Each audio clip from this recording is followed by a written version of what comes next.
Hey, it's Scotty. I frequently get messages about cage cleaning, about bedding. People reach out and they ask me about this type of bedding or that type of bedding.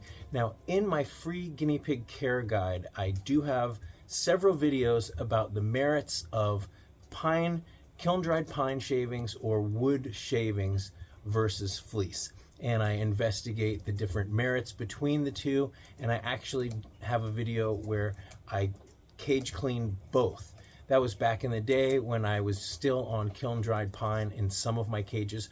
I flipped entirely over to fleece, and with all of these cages, especially in the summer, the windows are closed, the air conditioning is on, and having kiln-dried pine, which one of the benefits is it allows you to go a week between cleaning if you've got like a nice thick layer. But what that means is that all these cages may be 3, 4, 5, 6, even 7 days full of pee, and even though it wicks down and the top is dry, it can be quite aromatic, and a lot of those the moisture evaporates out, and it'll peel the paint off. It'll bring tears to your eyes if you've got that many cages that need cleaning. Plus, it takes a lot longer to clean.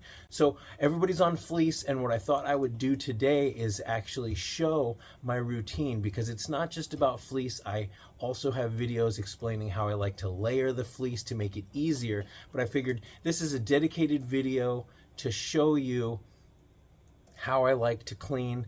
And here I've got my fleece laundry basket, I've got my trash can. These are essential tools.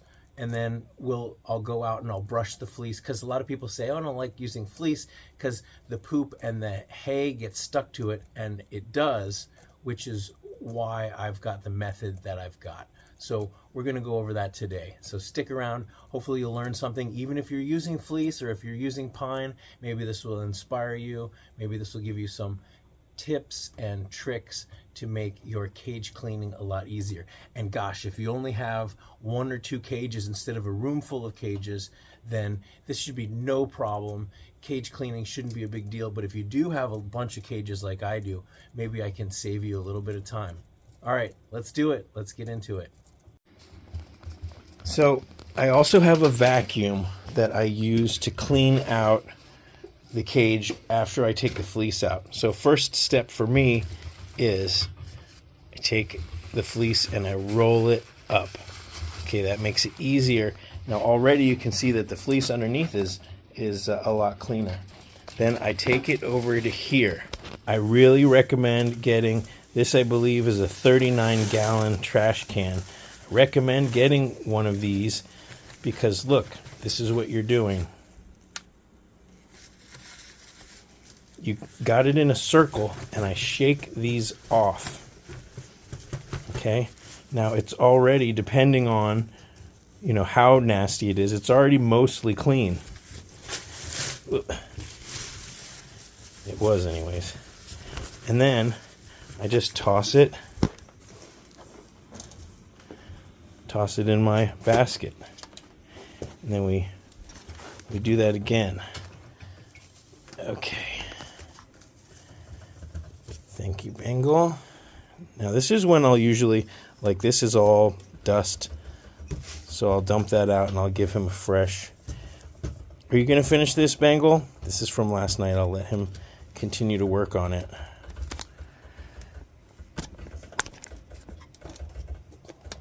Okay, so I just roll it up. Bengal, come on.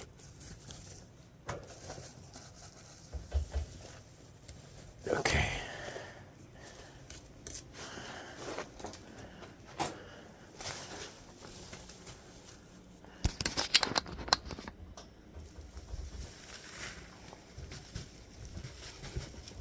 So,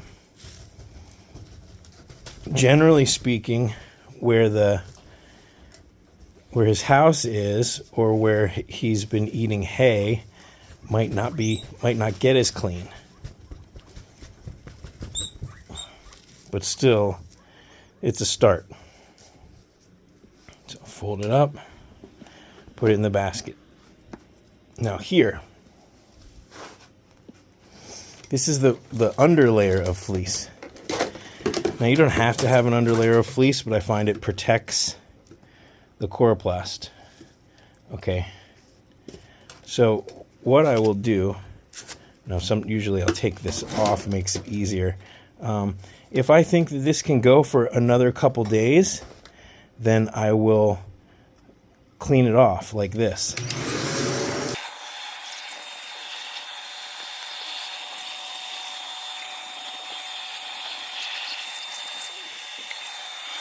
Now, you don't want to do this indefinitely.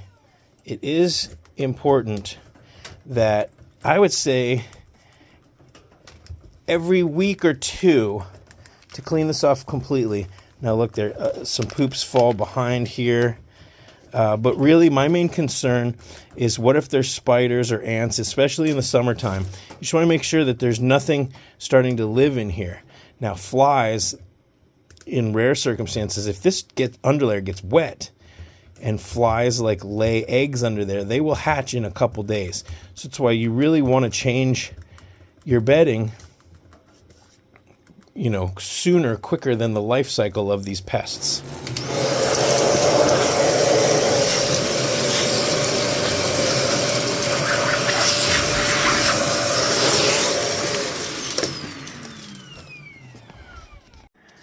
Yes, wow, look how organized, well, except for over here. All of these are my smaller ones, except for this one. This one goes over here, but all of these are my 1x2s.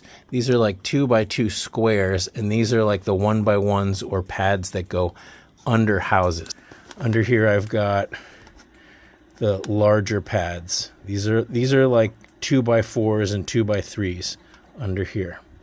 Okay, so I have this fleece pad, which I really like. Watch out, Bengal.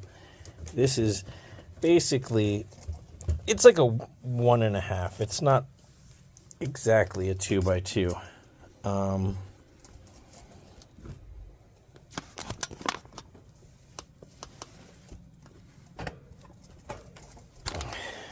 There. So we got a little gap. That's okay. I'll probably end up throwing the one in the wash after this next cycle, the large one. So, but doing this, having the layers, really keeps the larger one cleaner. And the reason why that's important is these large fleece, as I've mentioned in other videos, the large fleeces, a lot of times you'll just get like a pile of nastiness here and then the rest of it's clean. And if you, no matter how hard you try, if it's like saturated in pee and poop and it's gross here, you throw it in the wash, the whole thing's going to get grungy. So generally speaking, when I wash the smaller ones, that water gets pretty dirty. If these are really gross, then I will pre-rinse, I'll like pre-wash them and wring them out in my utility sink. You might not have that. So changing these more frequently, obviously, will mean that they are not as dirty when they go into the wash, and that will make your life easier. But the smaller ones tend to be dirtier, so I wash all the smaller ones. Sometimes I have to wash them twice. But the larger ones I will save in a pile, and when I get enough larger ones to do a whole load of laundry, then I will, because the larger ones, since they're underneath the smaller fleece, they tend to not get as dirty. So I wash the ones that are not as dirty together. Okay, I'm going to clean a couple more cages, and then we are going to go outside and brush the fleece before we wash. One side note is that you may notice that in this trash can, it's almost all leftover, ruined hay and poop. And that's okay, okay? You're going to, piggies waste a lot of hay. Like you look at these guys, they have spread their hay around. It's funny, once I start cleaning, they will sit on the one pad that hasn't been grabbed yet, and they'll frantically start eating this hay, which makes no sense. But a lot of what you're going to be throwing away and brushing off is dirty, soiled hay. That's okay. They are wasting it, but if you think about, okay, their job is to eat hay.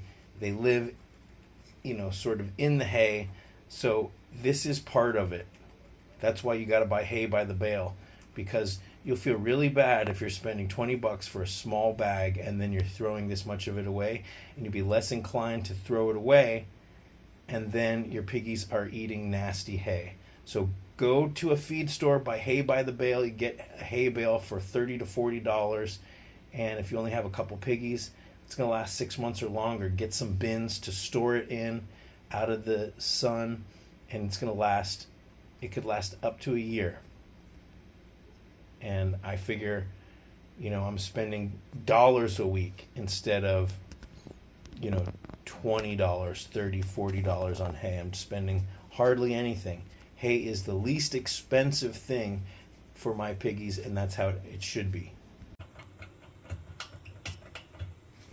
Fox, be nice to him.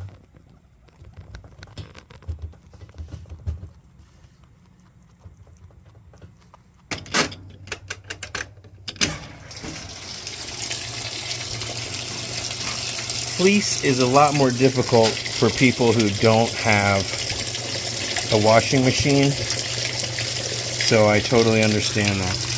This is a plant-based laundry detergent sheet. It's free and clear. That's what you want to use. Stop using liquid detergent. It's bad for the environment and it's more expensive. You're just paying for water and plastic. While the washing machine is filling with water, I brush off the fleece. This is just a cheap dustpan brush. It came with a dustpan from the 99-cent store, and that's what I use, and it works really great. These bristles are really strong, gets everything off, as you'll see. It's very hot out here, which is why I got the hat and the sunglasses, because the sun and the heat are no joke. This isn't rocket science. You just have to have the right tools for the job. I clean the outside first, and then I clean the inside.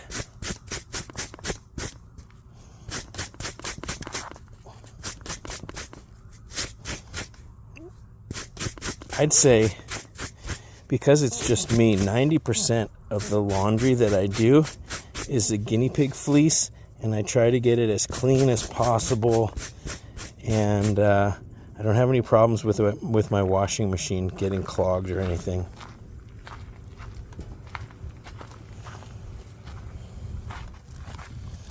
So, same thing. Just get the underside first. That's the side that was down. I find that if I fold it like this, it's easier. And just go from every direction. And this also will build up your forearm strength. So if you're ambidextrous, you want to flip hands. I am not. But you can see, pretty clean so far. All right, let's do a big one, just to show you how that works. This is the plush piggy fleece. I love it. And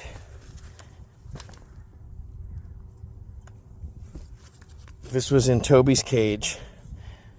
So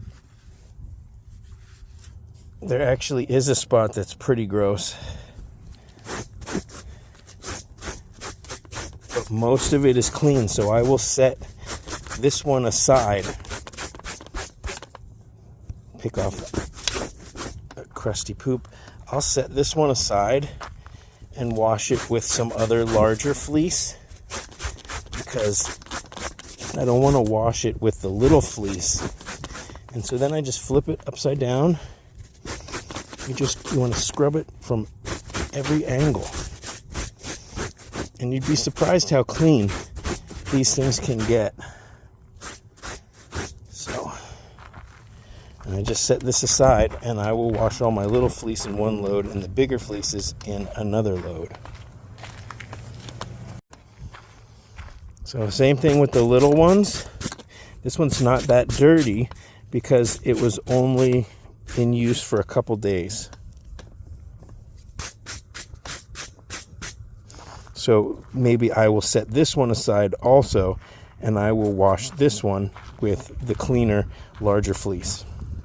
That's my strategy, is the dirtier ones get washed together, and then the cleaner ones get washed together. And if it's a really dirty one, maybe you got to do that load twice.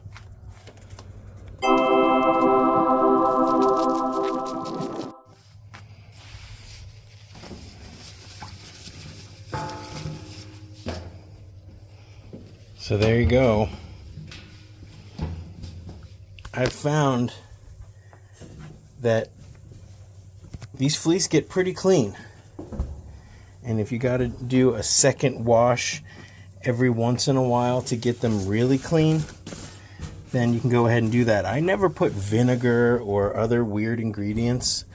Some people do. I think a little bit of vinegar couldn't hurt. I think occasionally a little bit of actual bleach couldn't hurt, as long as, you know, it's being rinsed off completely. So for instance, this one is not that dirty, so I'm going to put that over there with the other ones. But yeah, this is what works for me. I understand that if you're sharing a washing machine with other people, this may not be the easiest thing. That's why I say pine shavings, kiln-dried pine or aspen bedding can work. Carefresh is totally safe. It's just really expensive, and it starts to get funky smelling after just a couple days. That's it. You just got to have the right tools for the job. You got to have a trash can and a laundry basket and a really good brush. This brush costs 99 cents. And it's got firm bristles, so this is the one that I like, and you'll get better at it. You will get in your groove. I say, whatever bedding you think you want to try, you think will work for you, try it, and you'll find out pretty quickly whether or not it's viable or not. So I hope this helped, and let me know in the comments what are some strategies that you use to keep your piggies' cages clean. Do you use fleece? Do you use pine shavings? What kind of bedding do you use, and how's it working out for you? All right, again, there's way more information about this in the cage setup section of my guinea pig care guide. It's right down here. There's a link to my care guide. So thank you guys so much for watching. Until next time, thanks for watching.